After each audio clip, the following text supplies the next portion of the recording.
అందరికీ హాయ్ అండి. Welcome back to my channel. ఈరోజు తెలంగాణ ఎకానమీ గురించి చూద్దాం. ఇందులో టాపిక్ వచ్చేసి ఉమ్మడి ఆంధ్రప్రదేశ్లో తెలంగాణ ఆర్థిక వ్యవస్థ, దాని తీరుతెన్నుల గురించి చెప్పుకుందాం. తెలంగాణ ఆర్థిక వ్యవస్థను 3 దశలుగా విభజించవచ్చు. మొదటి దశ వచ్చేసి 1956 టు 1970. దీన్ని విలీనం జరిగిన తర్వాత దశ అంటారు.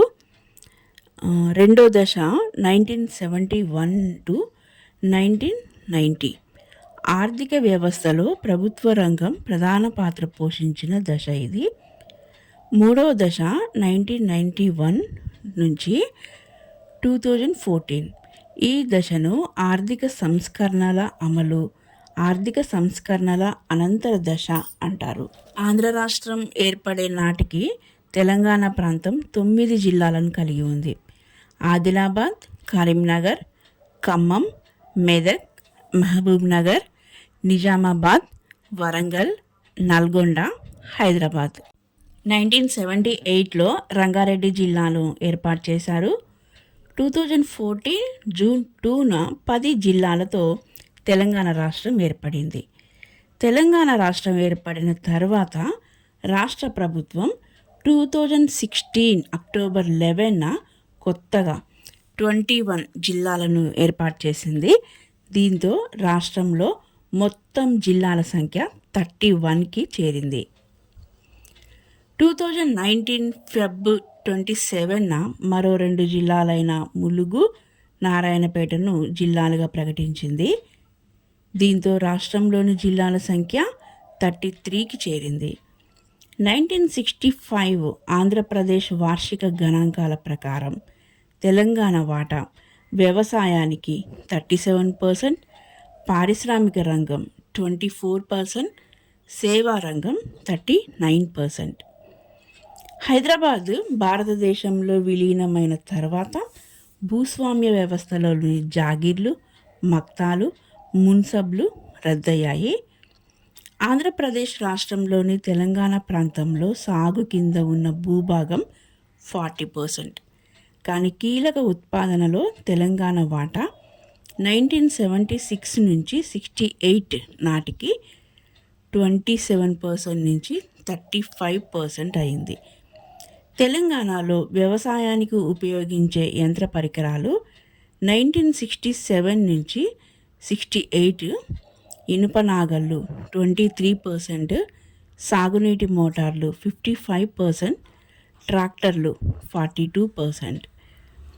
1956లో రాష్ట్రం ఏర్పడిన నాటికి తెలంగాణలో సాగు కింద ఉన్న భూమి, వ్యవసాయ పరికరాలైన ఇనుప నాగళ్ళు, విద్యుత్ మోటార్లు, ఎరువుల వాడకం మొదలైనవి సంఖ్యాపరంగా తక్కువగా ఉన్నాయి.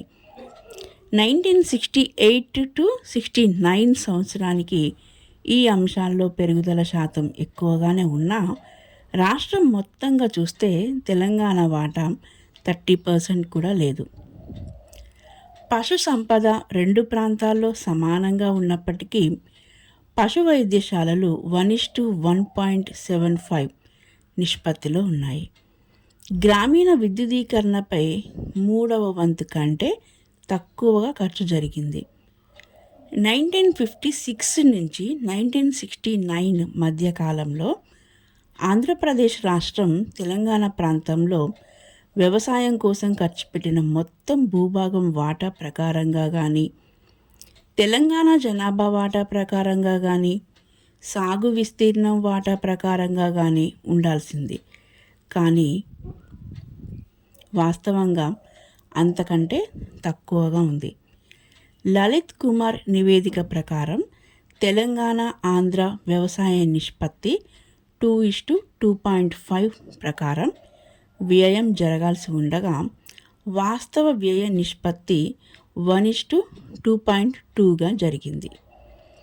ఈ గణాంకాలను పరిశీలిస్తే ఆదాయ వాటా కంటే ఖర్చు చేసిన మొత్తం తక్కువగా ఉంది. కాబట్టి తెలంగాణ వ్యవసాయం, ప్రాంత అభివృద్ధిని వాళ్ళని నిర్లక్ష్యం చేశారని అర్థమవుతుంది. రెండవ ప్రణాళిక ప్రకారం ఆంధ్రప్రదేశ్ రాష్ట్ర ఆదాయంలో తెలంగాణ వాటా 45% ఉన్నప్పటికీ తెలంగాణలో ఖర్చు పెట్టిన మొత్తం 34% మించలేదు. సాగునీరు వ్యవసాయం అభివృద్ధికి కీలకమైంది. 1956 నుంచి 57లో తెలంగాణలో స్థూల సాగు కింద ఉన్న భూమిలో సాగునీటి సౌకర్యం పర్సెంట్ 18.5. ఇంకా నీటిపారుదల స్థితి చూద్దాం. 1967 నుంచి 68 నాటికి 21.3% పెరిగింది. 1967 నుంచి 68 నాటికి ఆంధ్రప్రదేశ్లో స్థూల సాగు భూమిలో సాగునీటి సౌకర్యం పర్సెంట్ 33. రెండవ ప్రణాళిక కాలానికి రాష్ట్రంలో నీటిపారుదల సామర్థ్యం ఆంధ్ర తెలంగాణ మధ్య 3.6:1 నిష్పత్తిలో ఉంది.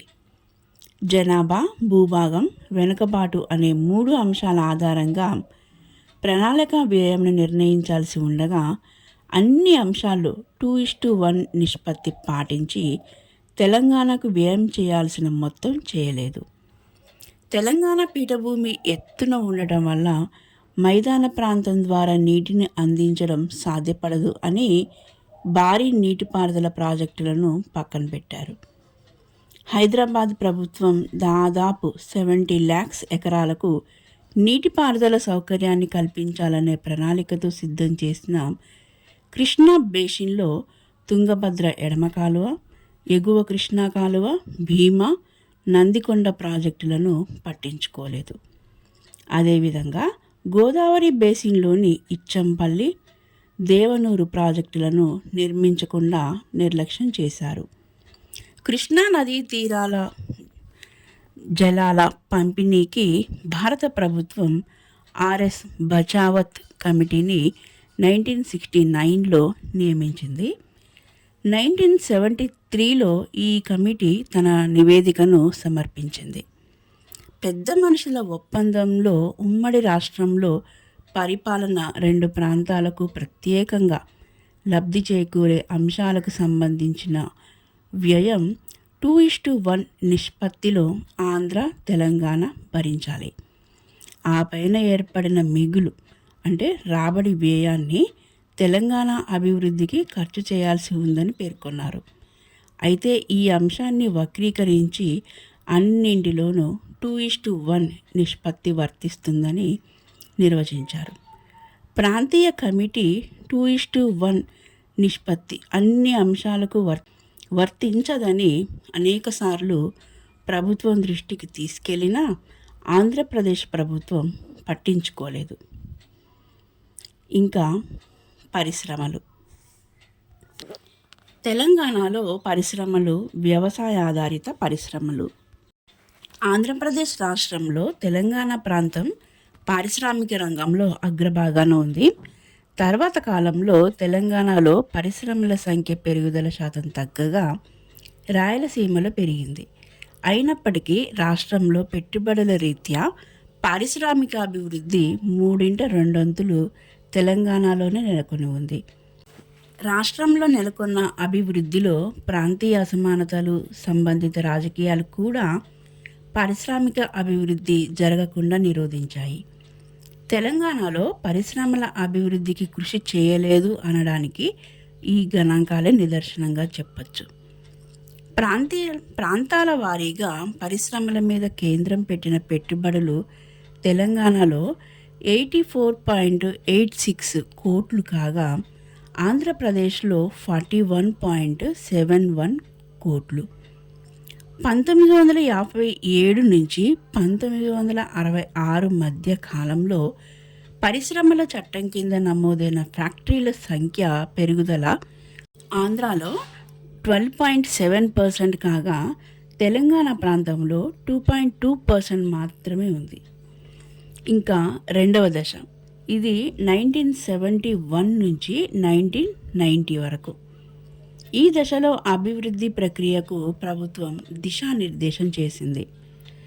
ఇంకా వ్యవసాయ రంగం 1980 to 81 నుంచి 1990 to 91 మధ్య కాలంలో వ్యవసాయ రంగ వృద్ధి రేటు ఉత్తర తెలంగాణ 2.2%, దక్షిణ తెలంగాణలో 2.8%. తెలంగాణ వ్యవసాయం అనేది వర్షాలపై ఆధారపడి ఉంటుంది. ఈ విధమైన వాతావరణ మార్పులు పంటల దిగుబడికి అవరోధంగా మారడం వల్ల పంటల తీరులో మార్పు వచ్చింది.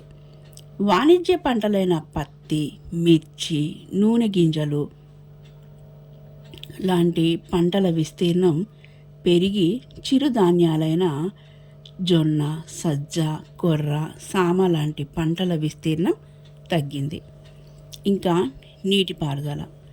తెలంగాణలో 1956 నుంచి 57లో బావుల కింద సాగు 16% ఉంటే 1986 నుంచి 87 నాటికి 37%కి పెరిగింది.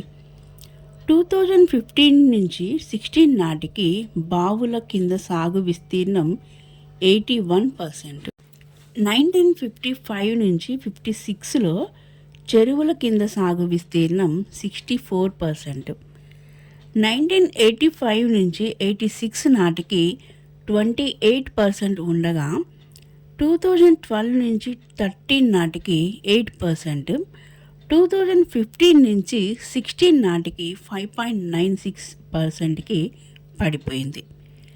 నీటిపారుదల కింద ఉన్న నికర జనాభాలో దాదాపు 2015 to 16 నాటికి 81% బావుల కిందనే సేద్యం అవుతుంది. కాలక్రమంలో చెరువుల కింద సేద్యం పడిపోయింది. అదేవిధంగా వ్యవసాయ రంగం నుంచి నీటిపారుదల, విద్యుత్ శక్తుల ఉత్పత్తి అనేది వ్యవసాయ రంగంలో కీలకమైంది. ఈ విద్యుత్ శక్తి ఉత్పత్తి వినియోగం చూస్తే నీటిపారుదల రంగంలో నిర్లక్ష్యం చూపిన విధంగా విద్యుత్ ప్రాజెక్టుల విషయంలో కూడా తెలంగాణకు అన్యాయం జరిగింది. 1760 మెగావాట్ల విద్యుత్ సామర్థ్యం గల ప్రాజెక్టుని 1973లో ఖమ్మం జిల్లాలోని మనుగూరుకి కేటాయించాల్సింది విజయవాడకు తరలించారు. విద్యుత్ ప్రాజెక్టులను తెలంగాణ నుంచి తరలించి ఆంధ్ర, రాయలసీమలో నెలకొల్పారు. 1966 నుంచి 67 నుంచి 2004 to 2005 వరకు 6 జల విద్యుత్ ప్రాజెక్టులు, 2 గ్యాస్ ఆధారిత ప్రాజెక్టులను నిర్లక్ష్యం చేశారు. ఇక్కడ జల విద్యుత్ ప్రాజెక్టులు కుంటాల, ప్రాణహిత, ఇచ్చంపల్లి, సంగారెడ్డి, దిండి. గ్యాస్ ఆధారిత ప్రాజెక్టులు శంకరపల్లి, నేదునూరు. ఈ ప్రాజెక్టుల ద్వారా తెలంగాణ కోల్పోయిన మొత్తం విద్యుత్తు 4617 మెగావాట్లు. ఇంకా పరిశ్రమలు. పారిశ్రామిక అభివృద్ధి ఎక్కువగా కేంద్రీకృతమైన జిల్లా హైదరాబాద్.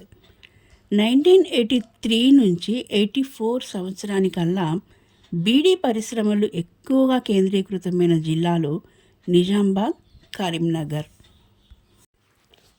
పరిశ్రమలు ఎక్కువగా ఉన్న జిల్లాలు రంగారెడ్డి, హైదరాబాద్, మెదక్. పెట్టుబడి సాంద్రత కలిగిన పరిశ్రమలు గల జిల్లాలు హైదరాబాద్, రంగారెడ్డి, మెదక్. పారిశ్రామిక ఉద్యోగితలో ప్రాధాన్యత గల జిల్లాలు నిజామాబాద్, హైదరాబాద్, రంగారెడ్డి.